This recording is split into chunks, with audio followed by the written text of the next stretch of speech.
Hello, my friends. D.L. Anderson here. Welcome back to Transformation by Truth podcast as we share the truth concerning these last days and what you must do to save yourself from the violent times that are just ahead. Today's podcast is a word of truth accounting of the end times. The end is coming. The end is near. Today's podcast is entitled End Times 347, an intro to Reliance, Part 2. The power of great expectations to keep us in the way of holiness. The podcast objectives are analyze the blasphemy associated with self-reliance, reveal the power of great expectations, and reveal how reliance keeps us in the way of holiness. This lesson contains timelines and other visuals. Therefore, if you are listening to the podcast, I advise you to watch the video version on our website or YouTube, or request a PDF of the lesson so you can add the visual effect. Those who elevate themselves above Elohim. Shalom, my beloved brothers and sisters, and welcome to day 94 of our exposition of lawlessness. In the most recent podcast, we began a two-part intro on the critical degree of faith. Enter reliance. We concluded that podcast revealing the primary objective of reliance, that is, to stand upon the promises the Father has given us until they come to fruition. This should come as no surprise if we have an accurate view of the critical degree of reliance. By definition, reliance is having full dependence upon someone or something based on experience, repose of mind upon what is deemed sufficient support or authority. Now, within this definition lies the great power and the great pain associated with reliance. To wit, the great power for those who harness it and the great pain for those who fail. Consider this. Reliance can only be achieved in a situation where there is a repose, i.e., peace of mind concerning the situation. And this peace of mind can only be achieved if the individual or entity we are relying upon can be deemed as a sufficient support or qualified authority.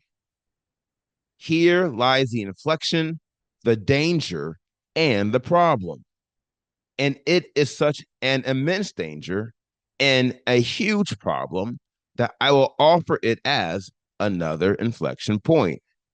And this is one I would advise you to bookmark and to share. Those who refuse to rely upon Elohim are indicting him, for by their actions, they are declaring that he is not a sufficient support or qualified authority. What blasphemy, what sacrilege, mortal men and women every day of the week are elevating themselves and their authority above Elohim.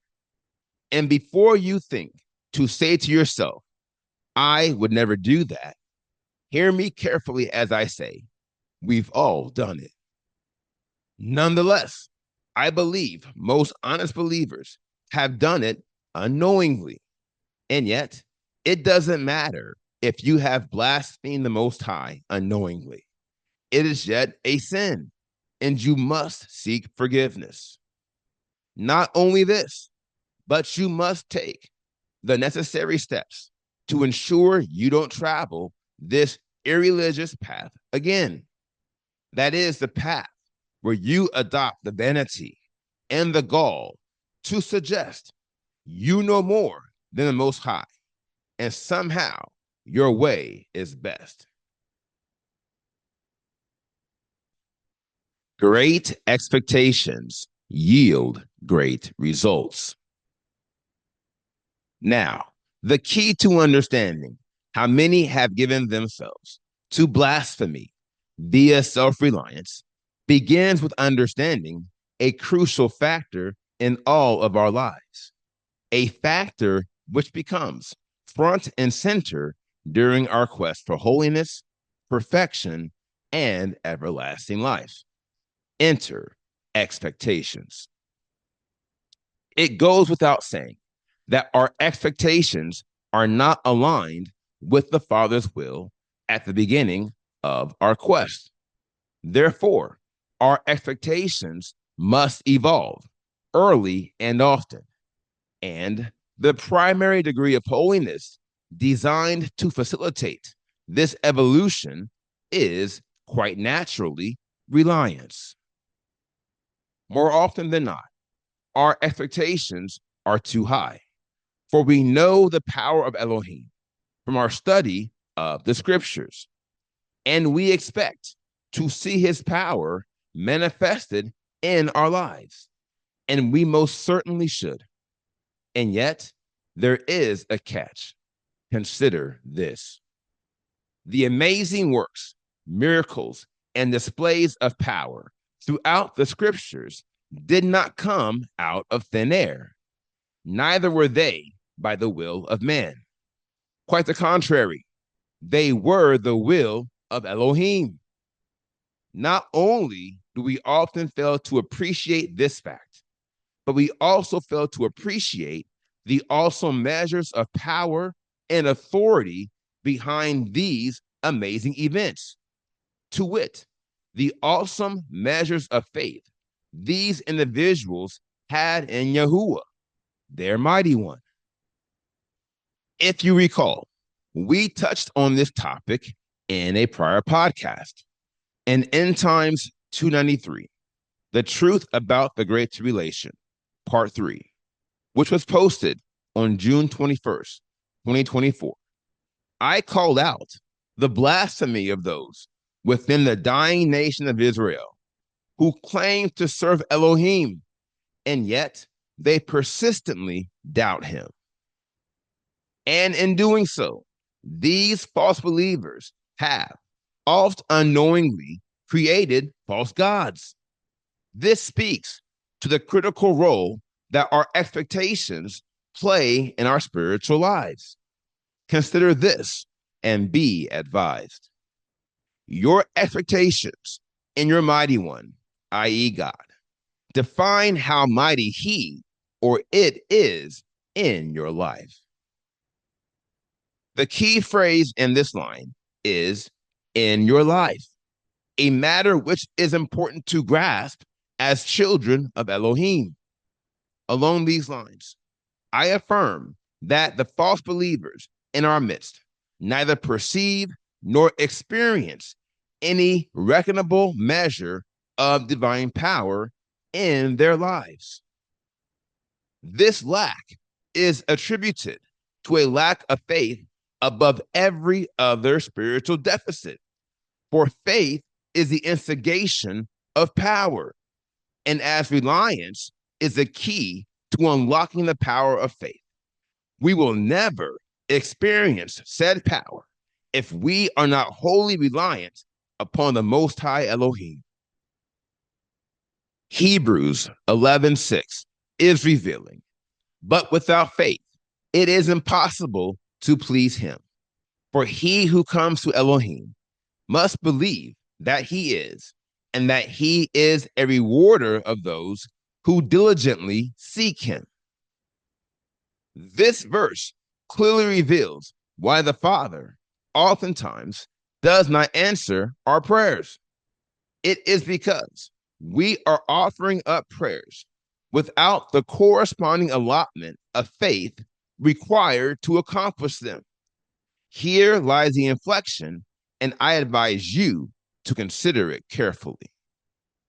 Instead of diligently seeking the Father, upon discovering their lacking faith, many will turn to other gods to fulfill their purposes and or desires. If you don't believe me, just look around. How many people do you know who have needed some miracle or healing, and yet they were unable to engage the Father in effectual prayer to have their need resolved? Trust me, this letdown is one of the most common occurrences in the lives of many who claim to be children of the Most High. Now, the question we should chiefly entertain concerning this matter is this: what did these individuals do when they realized Yahuwah did not and would not answer their prayers? I'll tell you what they should have done.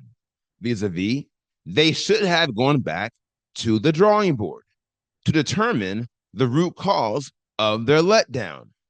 And yet, this is not what the many have done or what they are disposed to do. Quite the contrary, these individuals turn to other gods, and in the sure course of time, they made it their routine to turn to these false gods to resolve their needs. And thus, we find that great expectations do yield great results, but only for those who walk in the ways of reliance. All others will turn to false gods because they were unwilling to walk in the ways of reliance. And while they were willing to have great expectations, they were unwilling to have great faith. Reliance keeps us in the way of holiness. Now, I'm not going to invest a lot of time going into the false gods that many within the dying nation of Israel have created, for the simple fact that they have not unlocked the powers of the Spirit required for them to engage the Father in effectual prayer. Here again, I've already addressed that matter in a prior podcast with a message for that hour.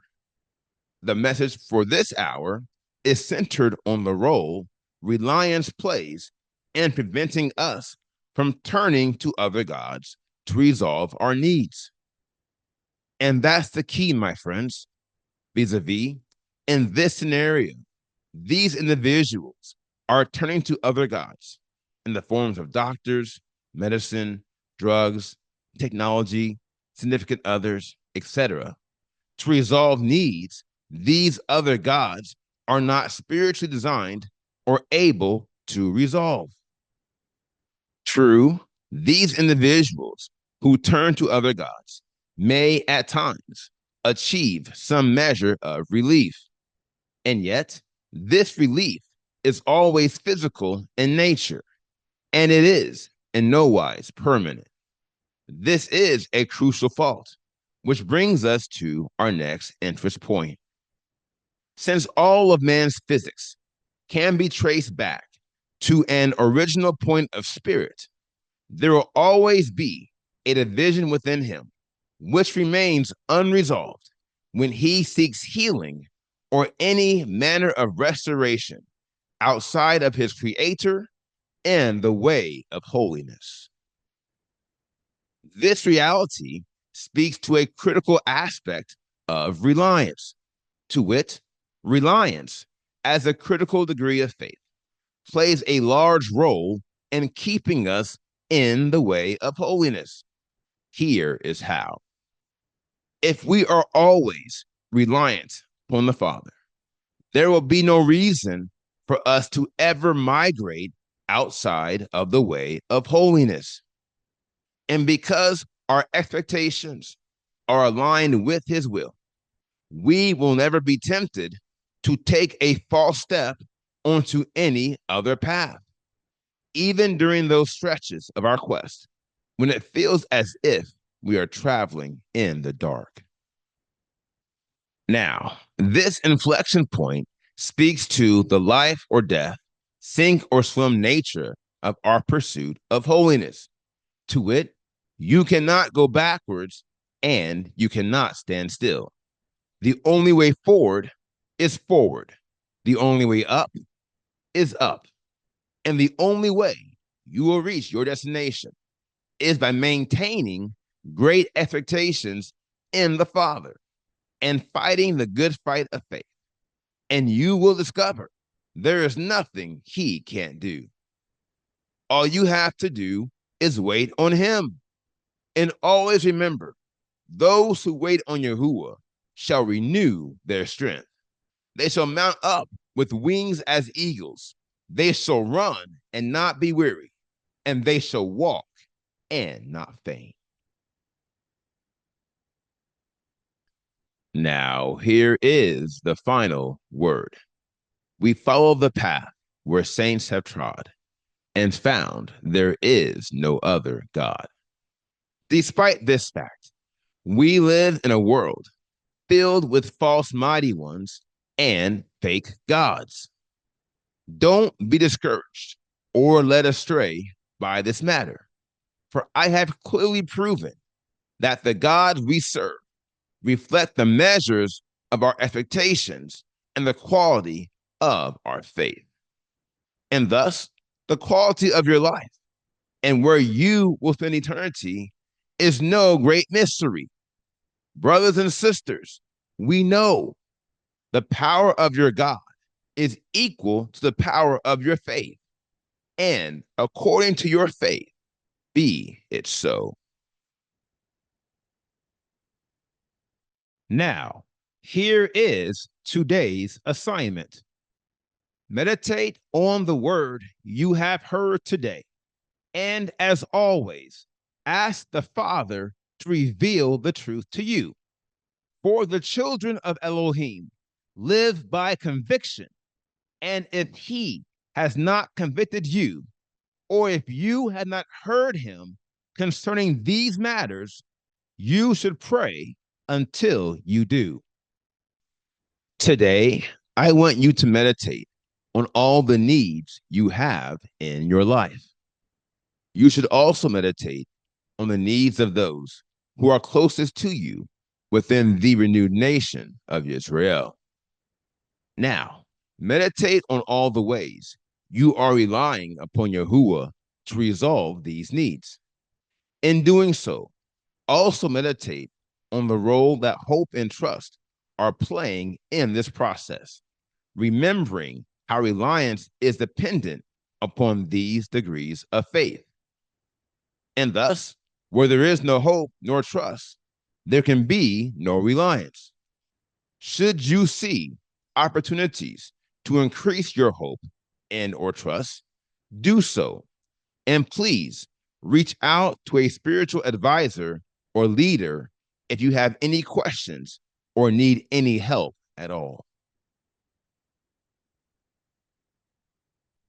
Now, here is what's next. We completed today's podcast, End Times 347, an intro to Reliance, part 2. And the next podcast is entitled End Times 348, Your Victory Over Self-Reliance. I will post this podcast on Friday, October 4th, 2024. Until then, my friends, continue to be led by the Spirit of Elohim. Continue to watch, continue to pray, continue in fasting, and most of all, continue to be focused, for the end is coming. The end is near.